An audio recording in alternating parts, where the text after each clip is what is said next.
아브라함이 이삭을 데리고 모리아 산으로 제사를 드리고 갈 때 이삭이 그 어린 이삭이 아브라함에게 이렇게 묻습니다. 7절에 보니까 불과 나무는 있는데 번제할 어린 양은 어디 있습니까? 라고 물어요. 그러니까 8절에 아브라함이 이렇게 대답합니다. 아브라함이 이르시되 내 아들아 번제할 어린 양은 하나님이 자기를 위하여 친히 준비하시느니라 라고 얘기합니다. 이게 아브라함의 믿음의 고백이에요. 그렇죠? 하나님께서 자기를 위해서 친히 준비하실 겁니다 라고 준비할 거다라고 믿음의 고백을 하지만 사실은 이 믿음의 고백 안에는 실제로 하나님께서 당신을 위해서 친히 제물을 준비하고 계셨다는 사실을 보여주고 있는 겁니다.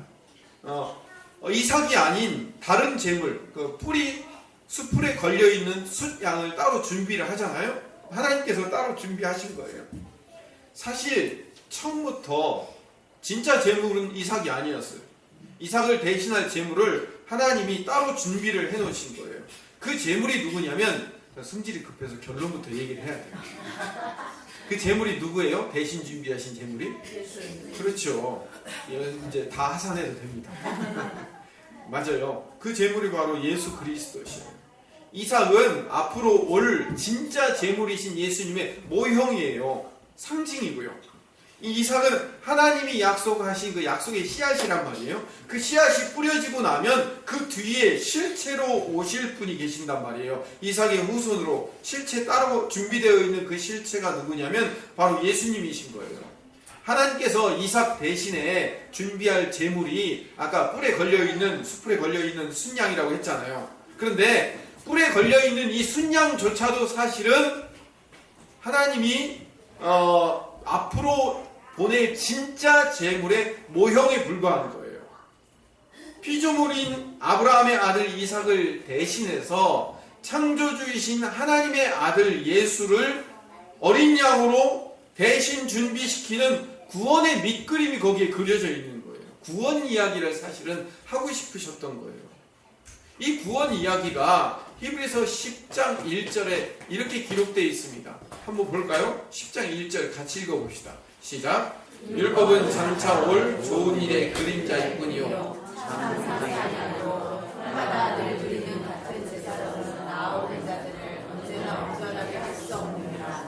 율법이 뭐라고 얘기하냐면 율법은 그림자예요. 모형이고 예표인 거예요. 그러면 율법이 그림자이면 장차 올 좋은 일, 참 형상, 이건 뭐예요?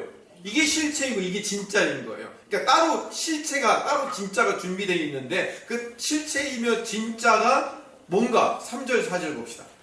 3절 4절 시작. 그러나 이 제사일에는 해마다 죄를 기억해야 하는 것이 있나니 이는 황소와 염소의 피가 능히 죄를 없이 하지 못함이라. 율법은 그림자인데 율법은 모형인데 율법은 우리에게 어떤 역할을 감당하냐면 죄를 기억나게 해주는 거예요. 제 얘기가 아니에요. 사도 바울 선생님이 이렇게 얘기하신 거예요. 율법은 죄를 기억나게 만드는 거예요. 그러니까 율법을 통해서 우리가 깨닫는 것은 너는 죄인이다 이걸 깨닫는 거예요. 그리고 우리가 제사를 지내면서 우리가 깨닫는 것은 우리 죄가 다 해결되었다 이제 끝났다가 아니라 나는 죄인일 수밖에 없다라는 것을 깨닫는 게 제사의 역할이라는 거예요. 그리고 그러면 우리의 죄가 진짜 어떻게 해결이 되는 겁니까? 우리 이 죄인인 우리가 어떻게 해결이 돼서 의인이 됩니까? 라고 이야기했을 때 5절에서 7절을 봅시다. 같이 읽읍시다. 시작. 그러므로 하나님이 제사와 예물을 원하지 아니하시고 번제와 속죄제는 기뻐하지 아니하시나니 이에 나를 하나님의 오시옵소서. 그러나 제의 나를 밝혀 기록된 것과 같이 하나님의 뜻을 행하나이다 하셨느니라. 거기까지만 봅시다. 5절에 뭐라고요? 5절에 다시 보면 제사와 예물을 원하지 않고 번제와 6절에 번제와 속죄제도 원하지 않는다는 거예요. 이 제사와 예물과 번제와 속죄제가 우리의 죄를 완벽하게 사해 놓은 것이 아니라고 얘기를 하고 있는 거예요. 그럼 도대체 어떻게 해야 됩니까? 라고 물으면 5절 후반절에 이렇게 써 있어요. 5절 후반절. 하나님이 제사와 예물을 원하지 아니하시고 오직 나를 위하여. 여기서 나가 누굴까요? 나가 누구냐면 하나님의 성도 하나님. 하나님을 위해서 한 몸을 예비해 놓으셨다는 거예요. 한 몸. 하나의 육체를, 또 하나의 새로운 육체를 예비해 놓으셨다라고 얘기하는 거예요. 새로운 육체가 예비되었다. 이게 뭐예요? 이게 여호와 이레인 겁니다. 잘 기억하시고 잘 아셔야 돼요. 하나님께서 원하시는 것은 짐승의 제사가 아니고, 그 짐승의 제사를 대신하고 짐승의 제사를 완벽하게 대신할 새로운 제사가 있는데, 그 제사가 뭐냐면 한 몸을 하나 예비하셨는데 그 몸으로 드리는 제사가 진짜다라고 얘기하는 거예요. 그래서 한 몸을 예비하신 거예요. 준비된 제물이 따로 준비되어 있어요. 그 따로 준비된 예물이 뭐라고요? 그 따로 준비된 예물이 예수 그리스도이시며, 따로 준비된 예물이 예수였다는 사실을 깨닫는 게 뭐예요? 여호와 이레인 거예요. 여호와 이레가 다른 게 아니고 예수님이 여호와 이레이신 거예요. 그리고 7절을 봅시다. 다시 히브리서 10장 7절을 가서, 이에 내가 말하기를 하나님이여 보시옵소서, 두루마리 책에 나를 가르쳐 기록한 것과 같이 하나님의 뜻을 행하러 왔나이다. 그 예비된 한 몸이 와서 뭘 하실 거냐면 하나님의 뜻을 행하러 왔대요. 9절을 봅시다. 10장 9절에 보면 그 후에 말씀하시기를 보시옵소서, 내가 하나님의 뜻을 행하러 왔나이다. 두 번 반복됐죠? 10절을 봅시다. 10절에도 보면 이 뜻을 따라, 누구의 뜻? 아니, 그렇죠. 3번 반복하고 있어요. 반복은 강조죠. 예수님이 당신의 몸을 드리는 일이 결국은 하나님의 뜻을 행하러 온 거고, 하나님의 뜻을 행하러 온 거고, 하나님의 뜻을 행하러 온 거라고 3번이나 반복해서 말씀하고 있는 거예요. 그래서 진짜는 뭐냐? 아브라함이 이삭을 드리는 것은 형식이고 그건 모형이고 그림자였고, 진짜는 하나님께서 당신의 아들 예수를 십자가에 못 박음으로 둘째 제물이 되신 것, 최종 실제를 이루신 것이 여호와 이레인 거예요. 하나님이 미리 우리를 위해서 준비해 놓으신 거잖아요. 아브라함이 드리려고 했던 이삭은 그림자예요. 아브라함이 믿음으로 이삭을 드려서 얼마나 하나님을 사랑하고 하나님만으로 충분한 인생인가를 보여주는 증명, 그것은 아주 작은 그 모리아산 사건의 아주 작은 일부분에 불과한 거예요. 그 안에는요, 모리아산 사건 안에는요, 너무나도 신비하고 크고 놀라운 하나님의 비밀과 신비가 숨겨져 있어요. 아버지가 아들을 제물로 드리는 사건, 그 모리아산 사건이에요. 그 아버지가 아들을 제물로 드리는 사건, 아버지가 아들을 죽이는 그 아브라함 사건이 뭘 얘기하고 있냐면 하나님이 당신 자신의 이야기를 하고 싶은 거예요. 제가 수도 없이, 정말 수도 없이 말씀드렸지만 성경은 누구의 이야기라고요? 예수님이 얘기고 하나님이 얘기라고 그랬죠. 그렇죠? 이거는 하나님에 관련된 이야기예요. 하나님이 예수님 얘기를 하고 싶었던 이야기란 말이에요. 이 책은 하나님이 내 아들 예수에 관련된 얘기를 하고 싶어서 써놓은 책이에요. 그러니까 결국 아브라함이 아들 이삭 바치는 사건도 사실은 아브라함의 믿음을 얘기하고 이삭이 거기에 순종하는 얘기가 아니라, 그건 아주 작은 일부분이고 모형에 불과한 거고, 사실은 하나님의 아들 예수님 얘기하고 싶으셨던 거예요. 내가 내 아들 죽인 얘기를 지금 성경에서 하고 싶은 거예요. 히브리서 10장 5절에 보면, 여기 본문에는 이렇게는 안 나와 있는데 여러분 이 성경에 보면요, 10장 5절에 보면 5절에 기억이라고 쓰여 있어요. 그럼 뭐냐면 어떤 본문을 인용한 거예요. 그 인용한 게 뭐냐면 시편 40편 6절을 인용해서 히브리서 10장 5절 6절 말씀을 써놓은 거예요. 그러면 시편 40편 6절에 뭐라고 되어 있는지 한번 봅시다. 똑같이 써놨는지 안 써놨는지 우리가 한번 검토를 해봅시다. 시편 40편 6절 7절 같이 읽어봅시다. 시작. 주께서 내 이름을 통하여 내게 들려주시기를 제사와 예물을 기뻐하지 아니하시며 번제와 속죄제를 요구하지 아니하신다 하신지라. 똑같이 써놨죠. 히브리서 얘기랑. 그렇죠? 그 다음에 7절을 읽어봅시다. 시작. 그때 내가 말하기를 내가 안다이다. 나를 가르쳐 기록한 것이 두루마리 책에 있나이다. 여기 이제 7절을 잠깐 봅시다. 나를 가리켜 기록한 것이 두루마리 책에 있나이다 라는 말이 있어요. 여기서 말하는 나는 누구냐면 준비된 한 몸, 다시 말하면 예수님을 이야기하고 상징하는 거예요. 나를 가리켜 기록한 것이 어디에 있다고요? 두루마리 책에 있어요. 옛날에 구약 성경은 전부 다 어디에 기록했어요? 두루마리 책에 기록되어 있어요. 이런 종이책이 없었어요. 옛날에는 양피지라고 해가지고 양의 속 가죽을 다 잘라서 그거를 두드려 가지고 다듬어서 부드럽게 만든 다음에 그걸 다 이어붙인 게 그게 두루마리 책이에요. 구약 성경은 전부 다 그렇게 두루마리로 되어 있단 말이에요. 그 두루마리 성경, 다시 말하면 이 두루마리 성경의 또 다른 말, 구약 성경은 전부 다 무슨 얘기를 하고 있냐면 나라는 분을 이야기하고 있었대요.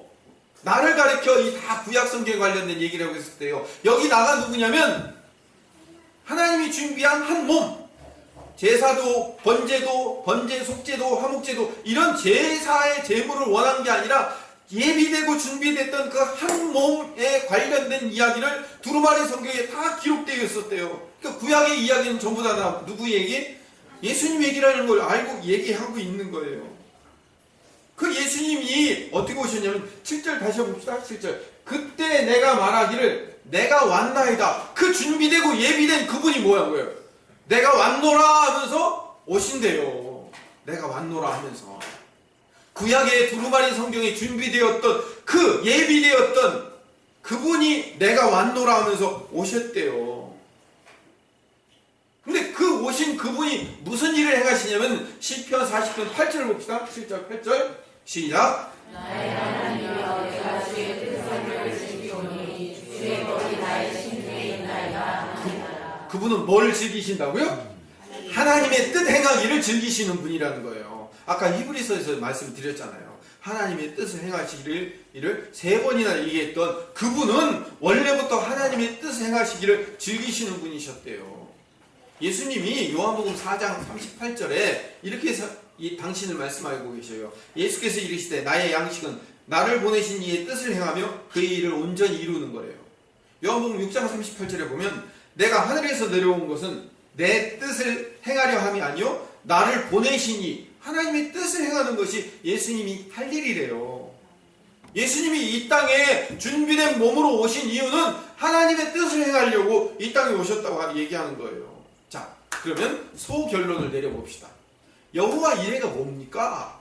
여호와 이레는요, 구약 성경, 두루마리 성경에 옛날부터 기록되고 그렇게 기록되어서 준비되었던 한 분이 계셔요. 한 몸이라고 하는 그분이 내가 왔다라고 외치면서 나오신 이야기가 여호와 이레라는 거예요. 다시 말하면 여호와 이레는 구약 성경부터 계속해서 준비되어서 우리를 위해서 구원해서 누가 올 거야? 메시아가 올 거야? 그리스도가 올 거야? 그분이 와서 우리를 구원할 거야? 라고 수도 없이 구약 성경에 반복해서 준비했던 그분이 드디어 짠! 하고 나타나시더라. 그게 뭐예요? 그게 여호와 이레인 거예요. 준비하신 하나님, 뭘 준비하셨어요?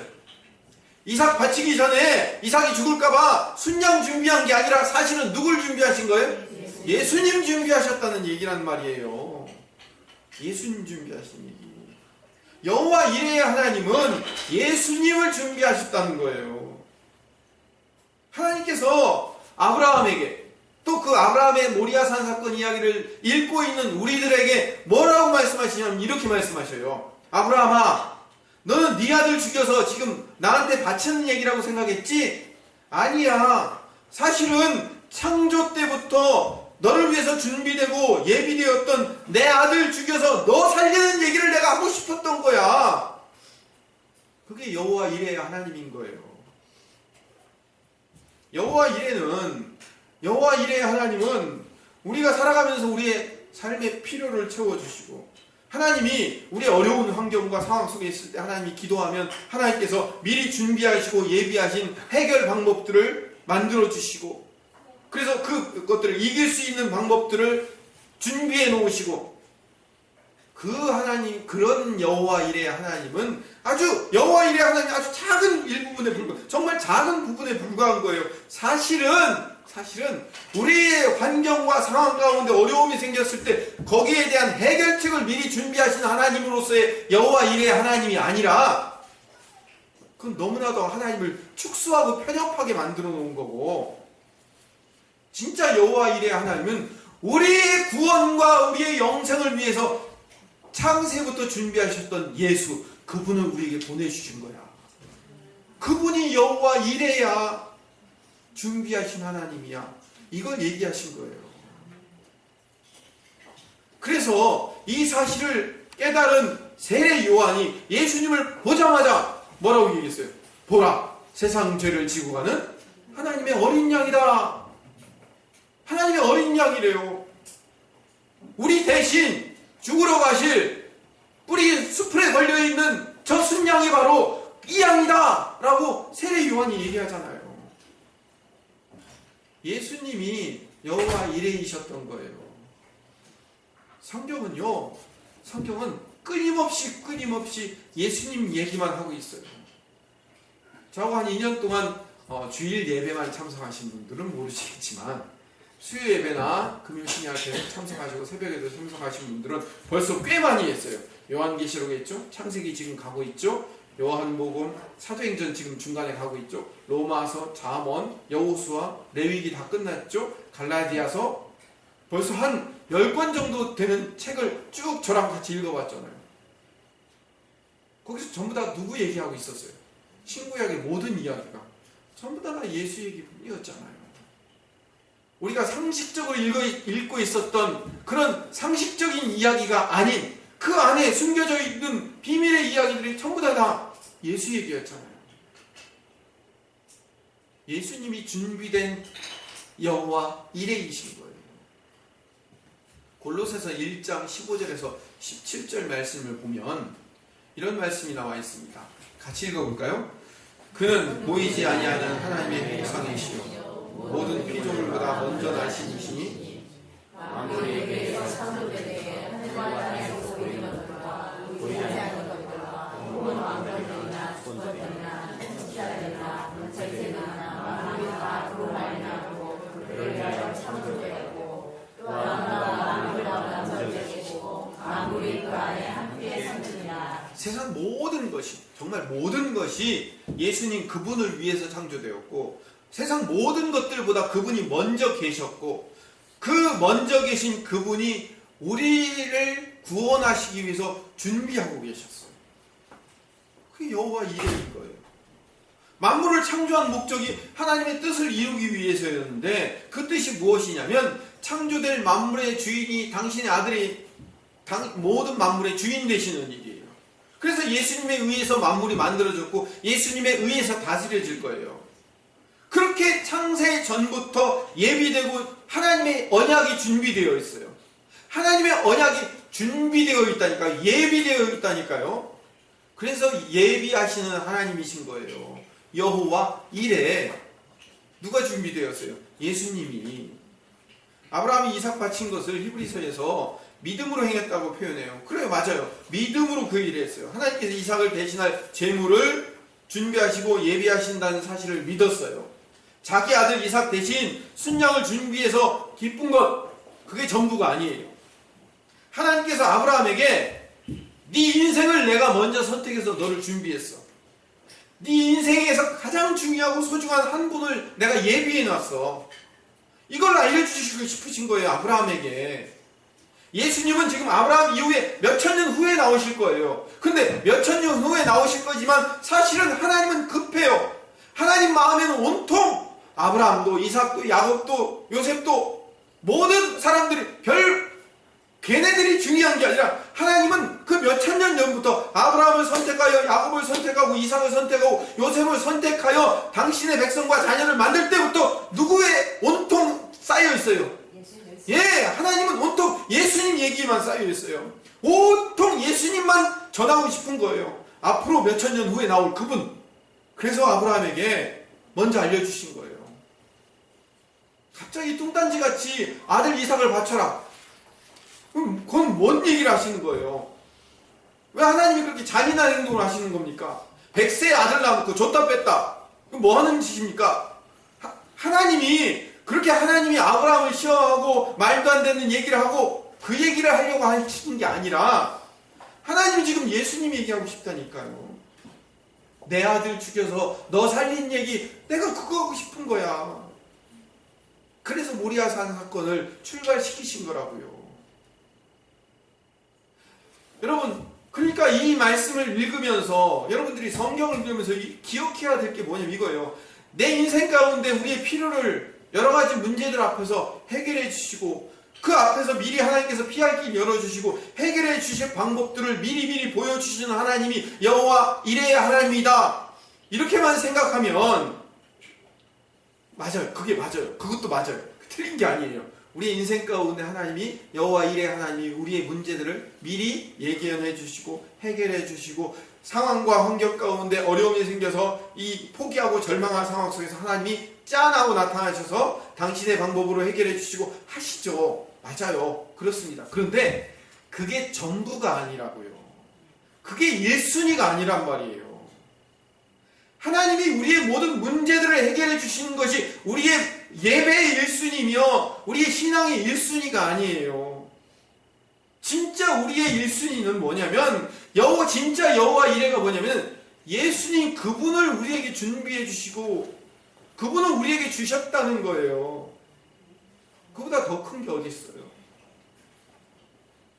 히브리서 11장 17절에서 19절 말씀을 보면요. 17절 말씀을 읽어볼까요? 시작. 아브라함은 시험을 받을 때 믿음으로 이삭을 드렸으니 그는 약속을 받은 자로되 그 외아들을 드렸느니라. 아주 특별한 하나의 단어가 나옵니다. 외아들이라는 모노게네스라는 헬라어 단어가 나오는데 여기서는 외아들, 모노게네스라고 외아들이라고 번역을 해놨는데 성경에 이 모노게네스가 몇 번 안 등장해요. 그런데 몇 번 등장하지 않는데 요한복음에서는 엄청나게 많이 등장해요.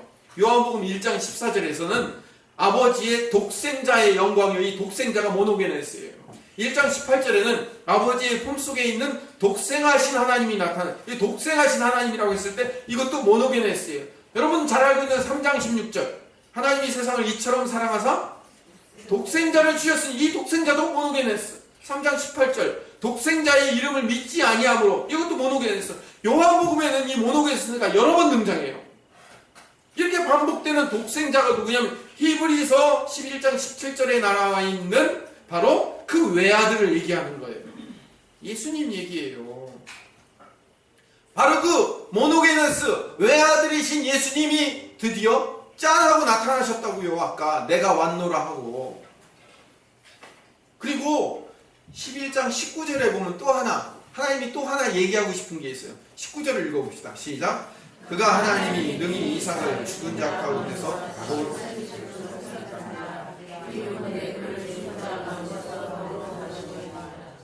이삭을 죽은 자 가운데서 다시 살리실 거라는 이야기를 히브리서에서 아브라함이 믿었다는 거예요. 그래서 이삭을 드렸다고 얘기를 하는데 이삭이 정말로 죽었다가 다시 살아났어요? 아니죠. 그냥 죽을 뻔했다가 살아났다는 것을 모형으로 상징으로 그림자로만 보여준 거예요. 근데 진짜 죽었다 살아나신 분은 누구예요? 예수님이잖아요. 이삭이 죽었다 살아난 게 아니에요. 이삭은 모형으로 그림자로 등장할 뿐이에요. 상징이라고요. 성경 상징으로 읽어야 돼요. 상징. 그 진짜 죽었다 살아나신 분은 예수님이셔요. 예수님. 그분이 부활의 첫 열매가 되셨고 우리들이 뒤따라서 그 부활의 둘째 열매, 셋째 열매들이 되실 거란 말이에요.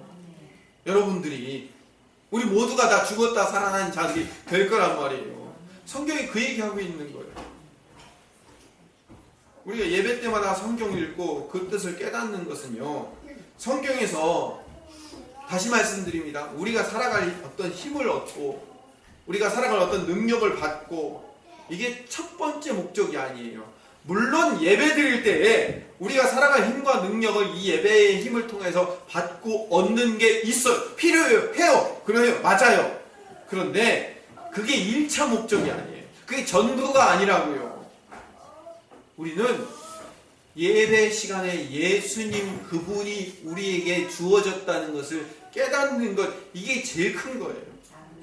그리고 이미 우리는 그걸 얻은 사람들이에요. 만물의 주인 되신 예수님이 우리를 위해서 미리 준비되셨고 그 준비하신 것 이루심을 통하여서 우리가 부활함과 영생을 얻은 존재가 되었다라는 사실을 깨닫는 거예요. 그러니까 우리는 이미 얻은 거예요. 이미 얻었어요. 우리가 얻은 것이 다 크고 너무나 크고 광대한데 그걸 모르고 있는 거예요. 내가 받은 게 얼마나 큰지를 모르는 거예요. 그래서 제가 날마다 여러분들에게 말씀드리는 게 뭐냐면 우리는 우리가 받은 그 예수 그분 한 분만으로 정말로 충분하고 크고 놀랍고 엄청나다는 사실을 예배 시간에 깨달아야 된다고요. 예배라는 것은 하나님께서 우리를 위해서 얼마나 엄청난 것을 준비하셨는가를 감사하고 찬양하는 거예요. 우리가 얼마나 큰 것을 받았는가를 깨닫고 그 예수를 준비하신 그 하나님을 찬양하는 거예요. 아, 당신이 여호와 이레의 하나님이시군요. 당신이 우리에게 그 놀랍고 크신 예수님 주신 분 맞군요. 라면서 그분을 찬양하는 거라고요. AD 340년경에 기독교가 콘스탄틴 대제에 의해서 로마의 국교로 공인됩니다. 그런데 그 이전까지는 약 300년 동안의 그 이전까지는요, 모든 기독교인들이 카타콤 동굴에 살았어요. 쉽게 얘기하면 우리는 무덤을 이렇게 공분해가지고 파스팔지만 저기 그 소아시아 쪽 사람들은 석회암 동굴이 많기 때문에 그 무덤 넣는 석회암 동굴 속에서 우리로 얘기하면 공동묘지에서 살았어요. 그들이 그 공동묘지에 살면서 일평생 그 공동묘지에서 살 수밖에 없는 인생. 왜? 그 공동묘지를 나가면 사람들이 너 예수 믿냐? 그러면 예수 믿는다고 얘기하면 몽땅 다 십자가에 못 박히고 전부 다 로마 병정들이 끌려가서 전부 다 죽을 수밖에 없는, 사자의 밥이 될 수밖에 없는 그런 삶을 300년 동안 살았단 말이에요. 여러분, 그들에게 있어서의 예배가 뭘까요? 그 300년 동안 카타콤 동굴 안에 살던 사람들의 예배가 뭐예요? 여호와 이레의 하나님을 그들도 설교했을 거예요. 그렇죠?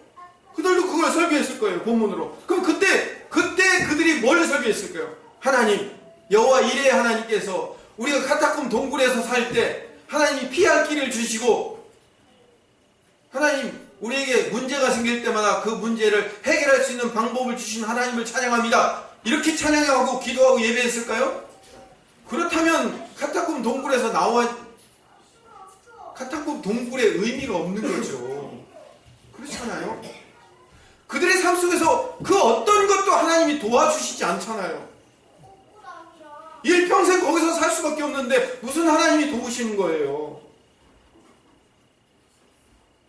그들의 반 이상은 전부 다 끌려나가서 발각되어서 죽을 수밖에 없는 상황이에요. 거기서 발각되지 말아야 되는 것이 여호와 이레의 하나님이신 거 아니에요? 근데 그들은 끊임없이 발각되어서 끊임없이 로마의 원형 경기장에 들어가 죽을 수밖에 없고 죽었습니다. 순교자로. 그들에게 있어서 여호와의 이레의 하나님은 뭐예요? 내 삶을 인도하시고 내 삶의 환경을 채워주시는 그런 분이 아니라 예수 그리스도, 그분을 내게 주셨다는 것에 대해서 감사하며 감격하는 그 하나님을 믿고 그 예수를 신뢰하는 자들이란 말이에요. 그들에게 있어서의 예배는 뭐냐면, 내가 받은 예수가 얼마나 크고 놀랐냐면, 내가 지금 당장 길거리로 나가서 로마 병정들에게 잡혀서 십자가에 못 박혀 죽는다 할지라도 나는 내가 받은 이 예수 하나로만 충분하기 때문에 나는 감격스럽고 기쁘며 나는 하나님을 찬양할 수밖에 없습니다 라고 고백하는 것이 예배인 거예요. 우리가 받은 그 예수가 얼마나 대단하며 얼마나 놀라우며 그분이 얼마나 엄청난 것인가를 깨닫는, 우리는 그 예수님을 예배하며 그 예수님이 우리 안에 계시며 그분을 하나님께서 주셨다는 사실에 감사하는 것이 여호와 이레의 하나님을 감사하며 예배하는 거라고요. 그래서 예배는 예수를 예배하는 것이 예배인 거예요. 지지난주에도 한번 말씀드렸지만 사마리아 여인과 예수님과의 대화에서 요한복음 4장 23절에 아버지께서 참되게 예배하는 자들은 영과 진리로 예배한다고, 24절에 하나님은 영이시니 예배하는 자가 영과 진리로 예배한다고 하잖아요. 여기서 영은 푸니우마, 성령님을 얘기해요. 진리는 알레테이아, 길과 진리요 생명이신 분 할 때 그 알레테이아예요. 진리는 예수님이신 거예요. 예배는 성령님으로 말미암아 예수님을 찬양하는 것이 예배라고요. 예배를 통해서 피조물이며 인간인 우리가 얼마나 위로를 받고 얼마나 경전을 받고 얼마나 회복되며 우리들의 인생에 얼마나 문제가 잘 해결되며 하나님이 우리의 인생을 얼마나 잘 도우시는가 도 물론 예배에 얻을 수 있는 좋은 장점 중에 하나예요. 근데 그게 예배의 전부가 아니고 그게 예배가 아니에요. 다가 아니라고요. 예배를 통해서 이 피조물인 인간이 얼마나 위로받고 격려받고 회복되는가, 우리의 문제가 얼마나 해결되는가만, 그것만 예배에서 초점을 집중하다 보면 정작 물론 그것도 중요해요. 그것도 맞아요. 맞지만요, 거기에 집중하다 보면 진짜 예배의 본질이신 예수 그리스도 그분을 놓쳐버린단 말이에요. 하나님은 어떤 분이냐? 여호와 이레의 하나님이죠. 어떤 하나님? 우리의 문제를 해결해 주시는 분이에요. 우리가 기도하면 응답해 주시는 분이라고요. 우리의 삶에 위로와 격려를 주시는 분이에요. 그러면 어느 날 갑자기 그쪽으로만 가다 보면, 맞는데 그쪽으로만 가다 보면 어느 날 하나님은 어떤 분이 되시냐면, 우리가 비비기만 하면 언제든지 나올 수 있는 마술 램프의 지니가 된단 말이에요. 내 문제를 해결해 주시는 분, 내 필요를 채우시는 분, 나의 필요와 나의 문제의 여호와 이레 하나님으로 밖에는 보이지 않게 되는 거란 말이에요. 그렇지 않아요. 여호와 이레라는 하나님은요, 예수님을 준비해 주신 하나님이에요. 그래서 우리는 그 예수님을 찬양하고 경배할 수밖에 없는 거예요.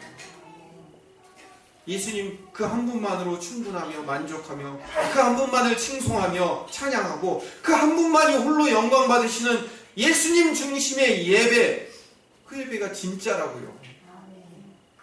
그 예배를 우리가 어떻게 드리라고 사도 바울이 말하고 있냐면, 로마서 12장 1절에 이렇게 드리라고 얘기했어요. 그런 예배는 어떻게 드리는 예배냐면, 같이 읽어봅시다. 너희는 하나님의 모든 자체에서 너희를 원하니 너희 몸을 하나님이 기뻐하시는 거룩한 산제물로 드리라. 이는 너희가 드리는 적적 예배이나. 산 제물로 드리는 예배라는 거예요.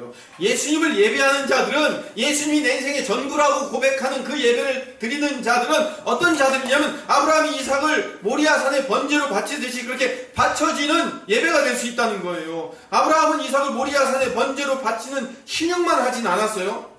왜요? 하나님께서 그 손을 잡고 말리지 않았으면, 분명히 수풀에 걸린 그 어린 양을 준비하지 않으셨으면 아브라함은 분명히 이삭을 칼로 죽였을 거란 말이에요.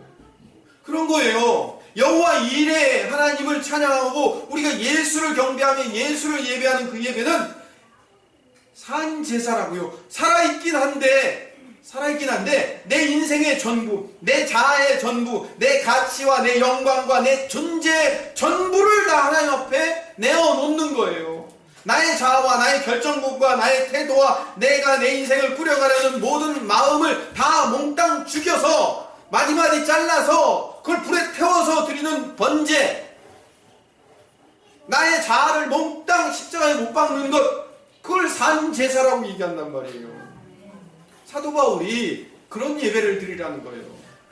왜요? 예수님을 주셨기 때문에, 예수님이 우리 인생의 전부였기 때문에, 그 전부를 다 받았기 때문에 하나님은 우리가 지금도 아브라함처럼 그렇게 우리의 인생의 이삭들을 산 제사로 바쳐 드리기를 기대하고 계시는 겁니다. 내 자아를 몽땅 십자가에 못 박아 드리는 예배를 요구하시는 거예요. 그게 바로 예수님 한 분만으로 충분하다는 고백의 예배인 거예요. 예수님 한 분만으로 정말 충분하시니까, 나는 다른 모든 것이 다 없어진다 할지라도 예수님 그분 한 분만으로 충분합니다 라고 했을 때 그 고백이 뭐예요? 나의 자아, 나의 욕심, 나의 교만, 나의 모든 것들을 다 하나씩 하나씩 불태워버리는 산제사란 말이에요. 아브라함이 이삭에게 요구했던 예배가 바로 그 예배인 거예요. 우리 예배가 그렇게 날마다 죽어지는 예배가 되고 있냐 이거죠. 날마다 우리의 삶의 예배가, 우리 인생의 전체가 다 예배인 거예요. 우리 삶의 전체 예배가 다 그런 예배로 드려지고 있는가 라고 말하고 있는 거예요. 누가복음 17장 7절에서 10절 말씀을 읽어봅시다. 같이 읽읍시다. 너희 중 누구에게 밭을 갈거나 양을 치거나 하는 종이 있어 밭에서 돌아오면 그대로 먹어라, 앉아서 먹으라 말할 자가 있느냐. 도리어 그대로 내 먹을 것을 준비하고 이르기로 내가 먹고 마시는 동안에 수종을 두고 너는 그 후에 먹고 마시라 하지 않느냐. 명한대로 하였다고 종에게 감사하느냐. 이와 같이 너희도 명령받은 것을 다 행한 후에 이르기를 우리는 무익한 종이라 우리가 해야 할 일을 한 것뿐이라 할지니라. 예수님을 주인으로 섬기는 예배자의 자세를 얘기하고 있는 거예요. 예배자는 자기의 자아를 모리아산에 몽땅 다 번제로 죽인 자예요. 산 제사를 드린 자란 말이에요. 이렇게 살아서 움직이긴 하는데 우리의 자아는 몽땅 뽑아서 예수님께 던져 드렸단 말이에요. 하루 종일 종이 노예가 양치고 밭 갈고 그런데 집에 돌아오니까 하루 종일 일하니까 얼마나 힘들어요. 그러니까 주인은 하루 종일 탱탱이 놀고 있었잖아요. 그렇죠? 그러니까 주인은 놀고 있었으니까 주인 마님 나 하루 종일 일하고 했으니까 와서 밥 좀 차려주시오라고 얘기해요? 종이? 그렇게 안 하고 하루 종일 일하고 온 그 피곤한 몸을 이끌고 밥 다 차려가지고 주인 드리고 주인이 밥 먹는 동안 서서 시중 들고 있다가 물 갖고 와라 뭐 갖고 와라 하면 다 시중 들고 있다가 주인 다 먹고 나면 주인 일어서면 그 자리에서 주인 남긴 거 먹고선도 뭐라고 얘기하면 나는 무익한 종이라 해야 할 일을 한 것뿐입니다 라고 고백할 수밖에 없는 존재라는 그게 예배자의 자세인 거예요. 주권이 나한테 없어요. 다 드렸기 때문에 죽었기 때문에. 예배자는 하나님의 힘을 빌려서 하나님께 잘 보여서 내 문제를 해결하고 내가 행복해지고 내 문제가 어려운 상황이 생길 때 하나님께서 요리조리 문제의 해결책들을 탁탁탁탁 알아서 주시는 그분으로서의 예배자를 그분으로서의 여호와 일에 하나님을 찬양하는 게 아니고 예수 그분 주셨다니까요. 그 예수 그분 주었기 때문에 내가 그분 앞에 내 전부를 다 드려도 아깝지 않은 존재가 되었다니까요. 그걸 여러분이 깨닫는 거예요. 예수가 뭐 그렇게 대단한데요? 예수 주었다는 것이 뭐 그렇게 대단한 건데요? 라고 생각하는 사람들이 2주에 한 명, 2주에 한 명, 2명 있어요. 그래서 우리가 예배 가운데 그 예수님이 얼마나 소중하며 얼마나 귀한 분이며 그분이 내 인생 가운데 얼마나 큰 일을 하신 것인가를 이 예배의 자리에 와서 깨닫는 거예요. 경험하고 알고 듣고 그리고 아하 예수님이 그런 분이셨군요 라고 그분을 인정하고 그분을 높이는 것 그걸 예배라고 하는 겁니다. 예배는 보상을 받기 위한 무엇이 아니에요. 예배 잘 드리면 우리가 그 잘 드린 만큼 복을 받기 위한 그 어떤 행위가 아니란 말이에요. 창세 전에 예비하여 우리를 위해 희생하신 아버지가 아들 주어서 우리 살린 얘기를 하시는 그 하나님의 이야기를 듣고 감격하여 아하 하나님이 나를 위해 예수라는 놀라운 하나님의 사랑을 우리에게 던져주셨구나를 깨닫는 것. 그 예배 안에 들어가시는 하나님의 자녀들 되시기를 간절히 소원합니다.